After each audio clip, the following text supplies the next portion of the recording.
Soy la doctora Heatherly Bailey, soy intensivista de medicina de emergencia y expresidenta de la Sociedad de Medicina Crítica. Mi conferencia será sobre las guías, los paquetes y las métricas en sepsis, cómo llegamos aquí y a dónde vamos. No tengo conflictos de interés a aclarar de naturaleza financiera. Ahora vamos a hablar un poco de la historia y los desarrollos claves en el conocimiento de las infecciones para que nos ayuden a determinar y aprender sobre los síndromes sépticos. Y finalmente, ¿qué hicimos con estos síndromes sépticos?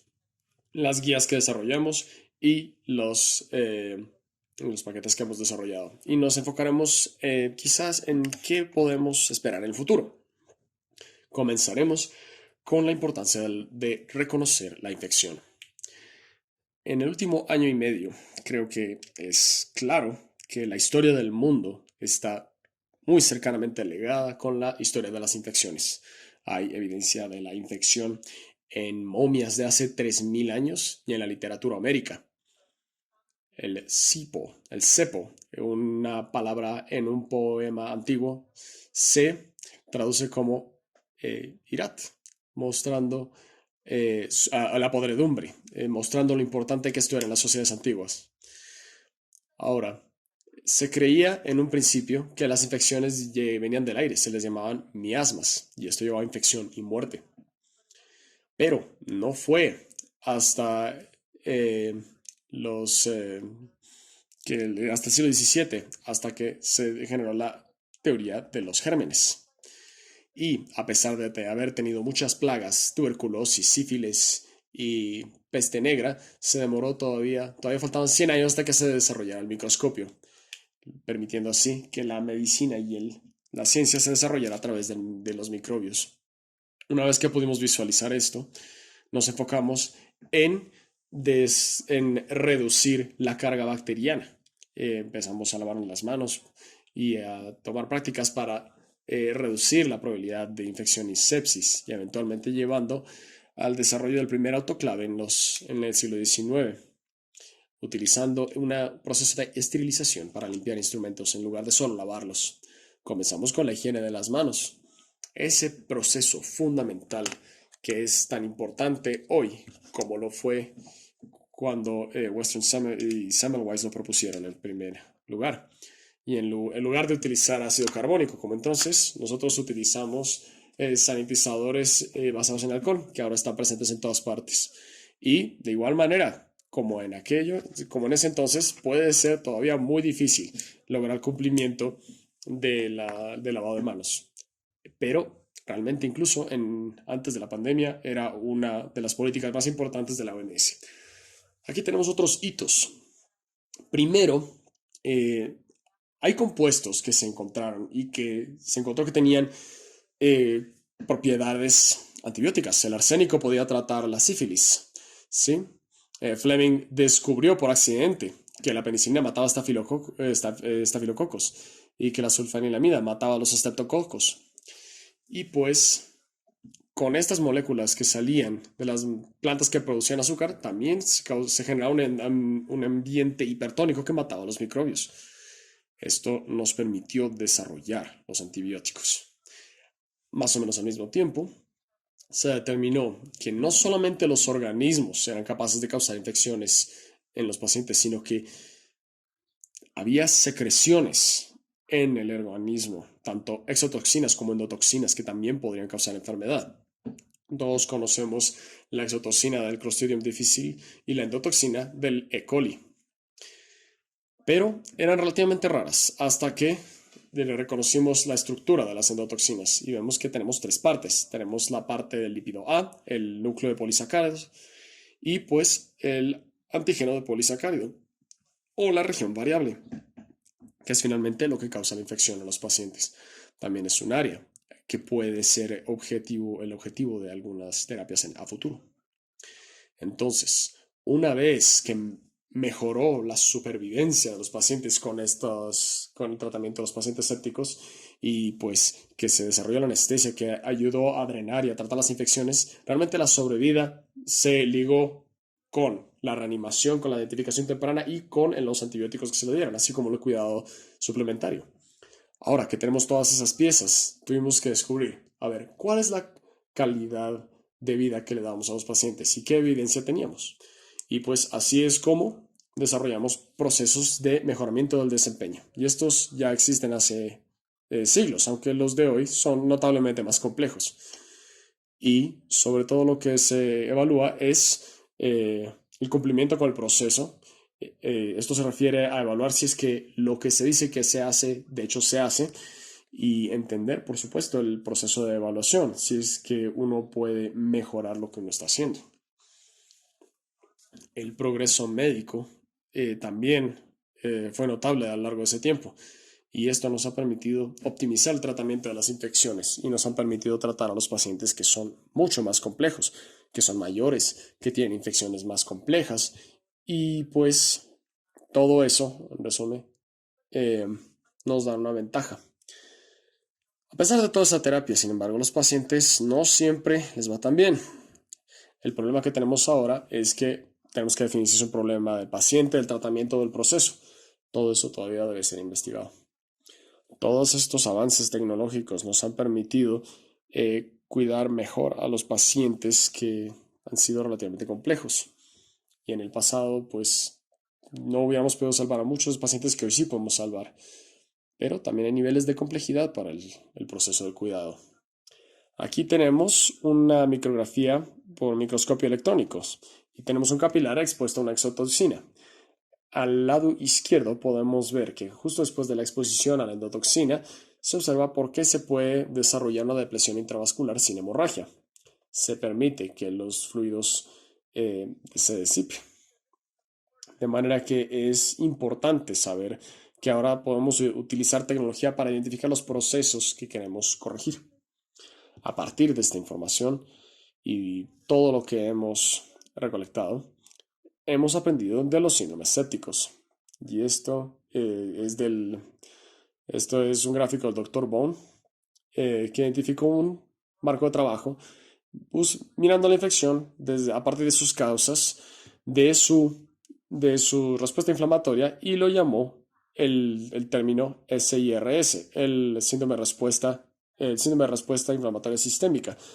Y pues el concepto de que la sepsis es este síndrome más la infección. Todos lo conocemos los criterios del del síndrome de respuesta sistémica inflamatoria. Y esto nos permite contextualizar al paciente adecuadamente. Pero lo que nos permitió hacer es hacer definiciones y categorizar a los pacientes que tienen diferentes procesos concomitantes. Por ejemplo, el SIRS tiene criterios múltiples, pero no es necesario que tenga infección necesariamente. La sepsis es ciertamente la SIRS más infección y la sepsis severa incluye la disfunción orgánica, que respondía a reanimación con fluidos, y el choque séptico se refería a una disfunción orgánica que necesitaba el uso de vasopresores. Ahora, las definiciones han cambiado desde entonces, pero es importante notar que finalmente podíamos categorizar la infección y sus secuelas. Y pues, al poder hacer esto, pudimos finalmente desarrollar guías y paquetes de acciones. Estas son las fases de la campaña de supervivencia de sepsis. Como ustedes pueden ver, aquí realmente estamos partidos en 4 fases. Las primeras 2 fases son relativamente cortas. Se enfocaron sobre todo en concienciar a la población del problema que representaba la sepsis y también el alcance del problema. Y la segunda fase fue publicar la primera guía y asegurarse que estuviera disponible para todo el mundo.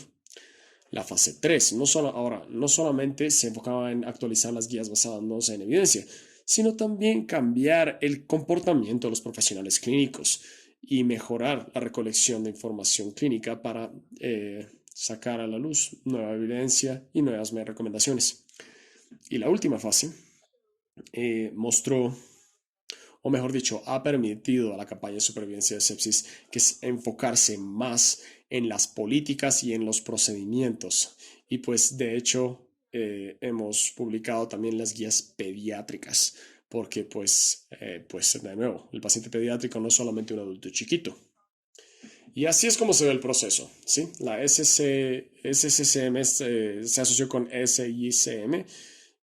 Hemos publicado las primeras 2 guías, la primera guía y la primera revisión, que que instauran el mejoramiento del servicio en salud.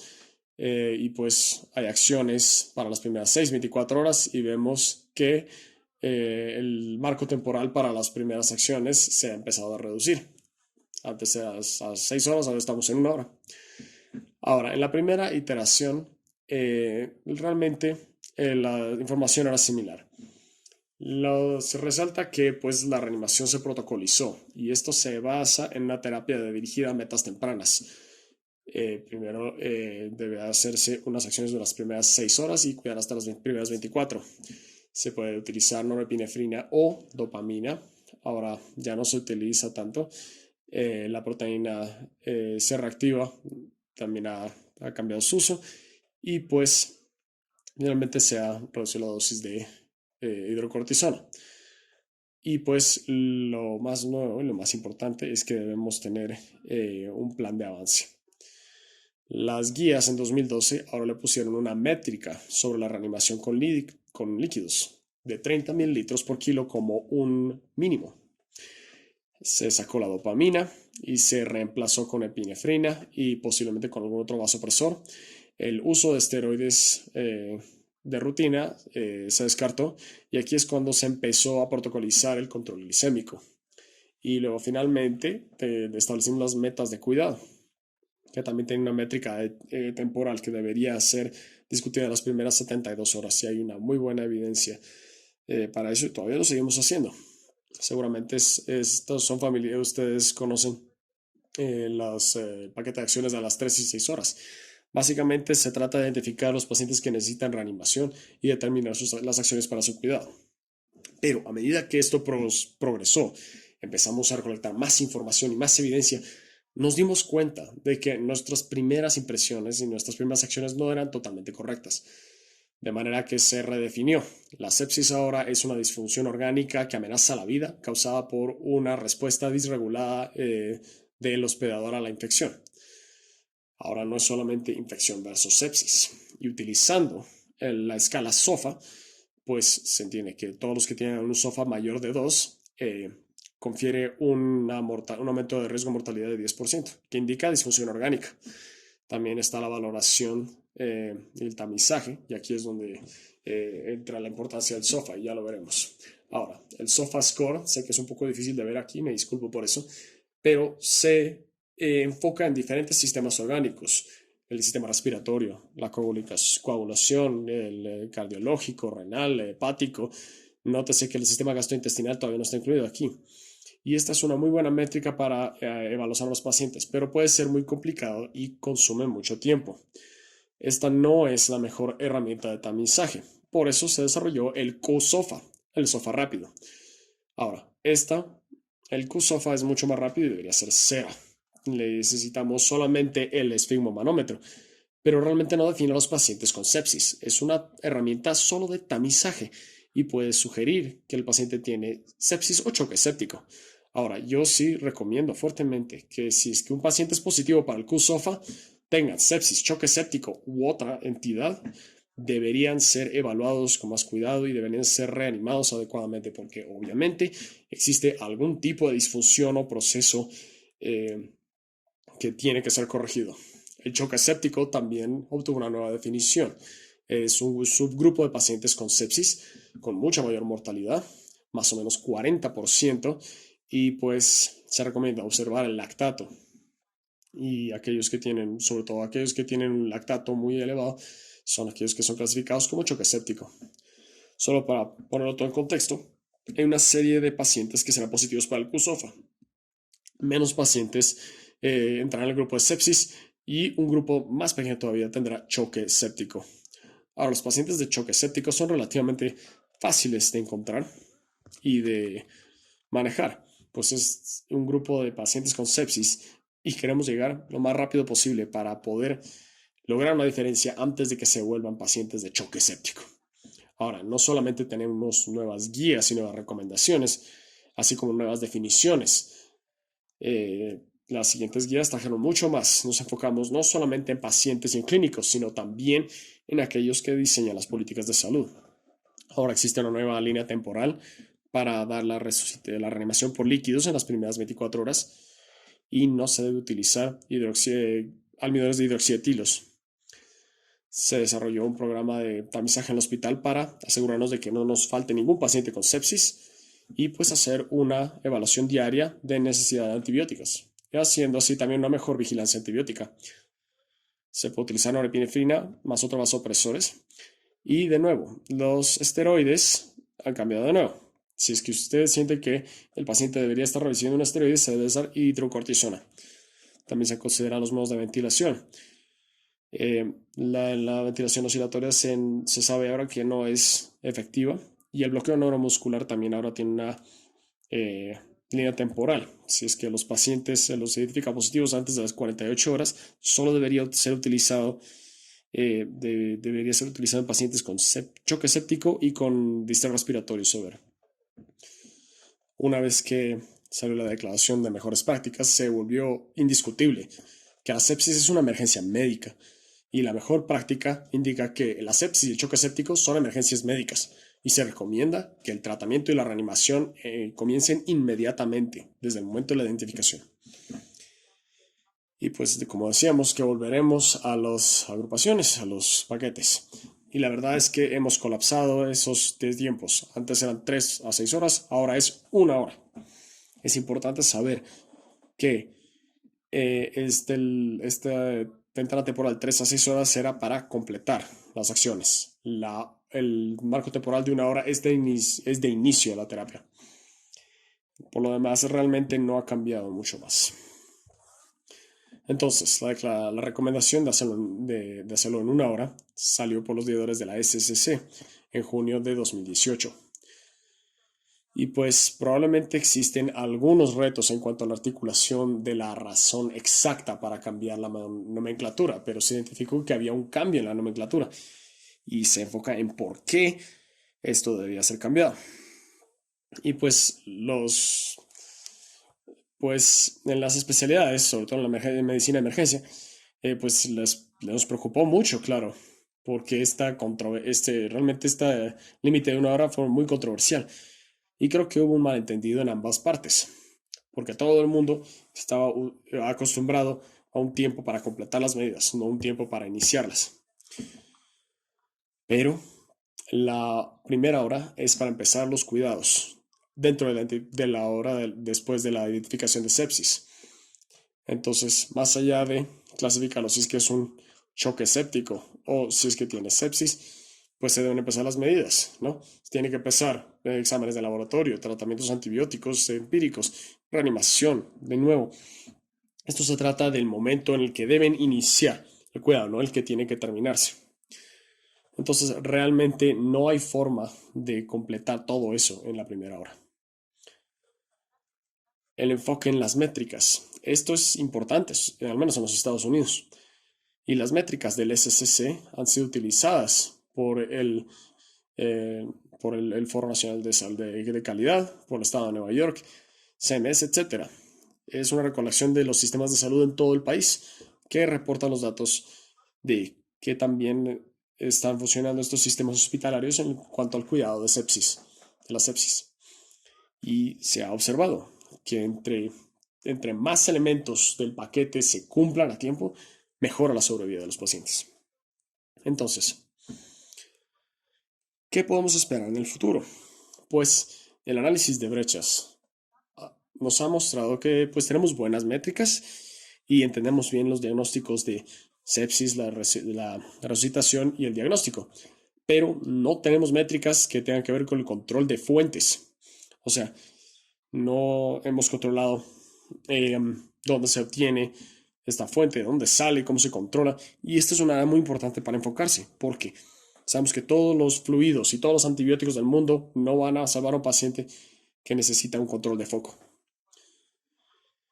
Y pues, entonces, después de la primera hora, a partir del momento de inicio de tratamiento, desde que se identifica la sepsis, todos estamos pensando, ok, ¿dónde está el foco? De manera que necesitamos identificar y notar cuando el paciente necesita que se controle ese foco. Hemos visto que la identificación temprana y el tratamiento temprano de estos pacientes hará que mejoren en general. algo más que tenemos que considerar es cuál es el organismo, cómo lo identificamos rápidamente. Hasta ahora utilizamos hemocultivos y pues sabemos que se demora un tiempo en crecer, pero si pudiéramos identificar cuál es la bacteria que está viajando en la sangre en el momento cero, en la hora cero, para saber qué antibiótico dar y cuál es la terapia mejor dirigida. Esto sigue siendo un problema esto sigue siendo un problema en discusión, pero sí tenemos algunas ideas. De manera que, por ejemplo, espero que estos exámenes mejoren en el futuro próximo. Pero una vez que identificamos estas bacterias, puede ser que todavía no sepamos, o puede ser que no tengamos antibióticos para tratarlos. Todos tenemos problemas con los organismos multidrogo resistentes. De nuevo, saber qué bacteria es no quiere decir que tenemos el tratamiento para eso. Entonces, se está pensando en la terapia de bacteriófagos, ¿sí?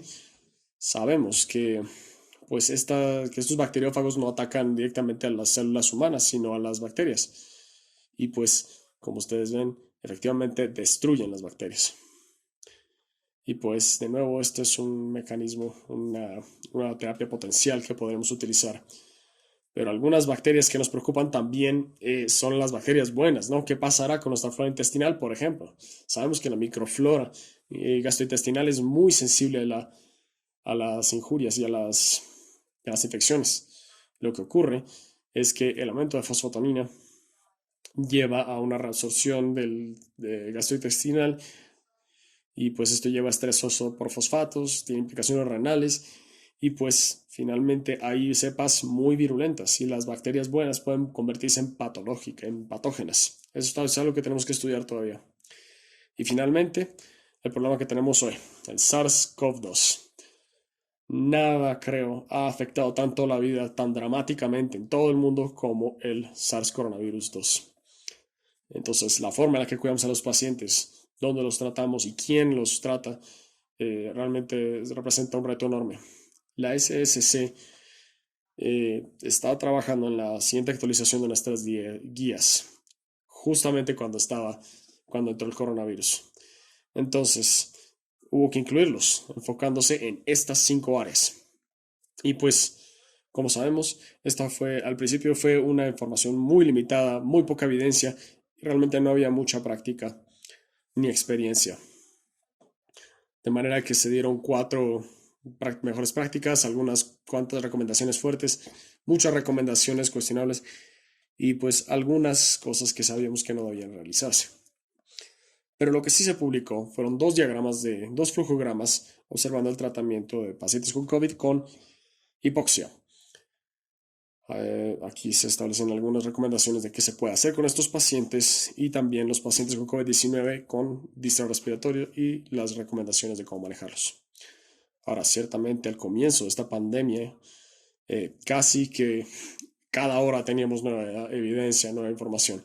De manera que la SCC ya ha publicado la primera actualización a sus guías, utilizando las definiciones de la OMS para COVID severo y COVID crítico.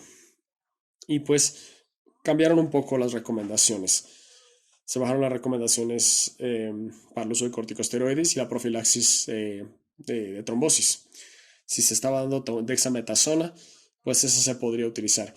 En un principio, el remdesivir era una recomendación para, para los pacientes graves. Se quitó la recomendación del uso de hidroxicloroquina. Se sugirió el uso de dexametasona y remdesivir en pacientes no ventilados, aunque no todo el mundo debería recibir anticoagulación, por ejemplo. Y más recientemente, la sociedad ESICM, la GCA y la SSCM publicó un artículo que está resumiendo la carga mundial de sepsis. Y tenemos que recordar, el SARS-CoV-2 es sepsis, solo que es de origen viral. Y pues se esperaba que pudiera haber algunos resultados positivos a partir de esta pandemia y que nos recordara tanto a los médicos, a los clínicos y a los pacientes, así como pues a todos los diseñadores de política de salud, que la sepsis es un síndrome muy heterogéneo. Hay muchos patógenos distintos. Hay opciones de tratamiento muy variables que dependen de la causa, recordándonos que la sepsis es una verdadera emergencia y que el caso de una pandemia y de infecciones globales, realmente las políticas hacen una diferencia enorme. Y ahora con un enfoque en el financiamiento y la cantidad de dinero que se necesita para sacar al mundo de esta pandemia, que viene de agencias gubernamentales, de las sociedades, etcétera, que esperamos que esto también sea un beneficio para el resto de áreas de investigación en sepsis. En conclusión, entonces, hemos revisado la historia mundial de las infecciones y el desarrollo de sepsis y síndromes sépticos. Hemos visto cómo los avances técnicos y médicos en inmunología y en microbiología nos han permitido determinar tanto la sepsis y los síndromes sépticos, enfocándonos en evidencia para desarrollar guías y nuevas recomendaciones para mejorar el cuidado de nuestros pacientes. Y espero que pues algo de lo que hemos discutido ahora realmente se cumpla en el futuro y pues el cuidado de sepsis finalmente será universal y pues que fácilmente se identifican a los pacientes con sepsis. Muchísimas gracias. Perdón, en la campaña de supervivencia de sepsis, en la versión de 2021, más que el de 2020, será publicada con el Congreso Lives 2021. Ojalá nos respondan algunas de estas preguntas. Muchísimas gracias.